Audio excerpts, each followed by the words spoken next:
এয়া আমি যাত্ৰা কৰিছোঁ এক বিশেষ স্থানলৈ। এয়া আমি কাজিৰঙা নেশ্যনেল পাৰ্কৰ মাজে মাজে আমি আহি আছোঁ। আমি গম পালোঁ যে ৰাস্তাৰ কিনাৰতে মানে এক বিশেষ বস্তু, মানে সেই বস্তুটো আপোনালোকক শেষত দেখুৱাম। ভিডিঅ'টোত আপোনালোকে চাবলৈ পাব।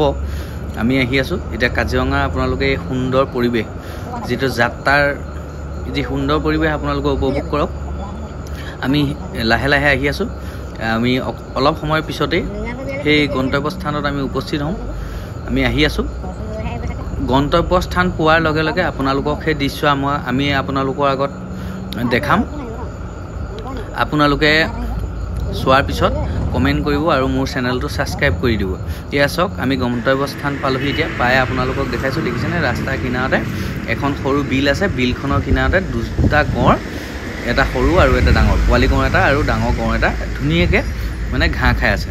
এই ঘাঁহ খাই থকা দৃশ্য আপোনালোকক দেখাম বুলি আমি নুমলীগড়ৰ পৰা এই কাজিৰঙা নেশ্যনেল পাৰ্কৰ ৰাস্তাৰ কিনাৰতে এখন বিল আছে। বিলখনৰ পাৰতে গঁড় দুটাই সুন্দৰকৈ ঘাঁহ খাই থকাৰ দৃশ্য আপোনালোকক দেখাম বুলি আহিলোঁ। আৰু তাৰ আশে পাশে থকা দৃশ্যখিনি আপোনালোকক দেখাইছোঁ। চাওক, ইয়াৰ লগতে এটা পুৰণি গছ, যিজোপা গছ আপোনাৰ প্ৰায় 100 বছৰ হ'ল বুলি ক'লে, কিন্তু শুকাই গ'ল। গছজোপা মৰি গৈছে। 100 বছৰ পুৰণি গছ বুলি কৈছে এই গছজোপা। ইয়াৰ যিখিনি মানে জনা শুনা মানুহ তেওঁলোকে বা ইয়াত থকা মানুহ, তাৰ আশে পাশে আপোনাৰ ৰাস্তাৰ পৰিৱেশ আপোনালোকক ইয়াত দেখাইছোঁ। এইখিনি ৰাস্তাৰ পৰিৱেশ। আমাৰ গাড়ী এয়া ৰখাই থোৱা আছে এইখিনিতে। আমি গাড়ী আমাৰ এয়া ৰখি আছে। আমি ৰখাই আপোনালোকক ৰাস্তাৰ আপোনাৰ পৰিৱেশ দেখাইছোঁ। এই ৰাস্তাৰ কিনাৰৰ পৰা আমি এইটো এইখন আপোনাৰ বিল, এই বিলখনৰ পাৰতে এই গঁড় দুটা মানে আপোনালোকৰ চৰি আছে।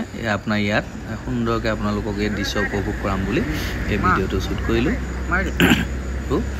ভাল পালে লাইক কৰিব, ছাবস্ক্ৰাইব কৰিব। ধন্যবাদ।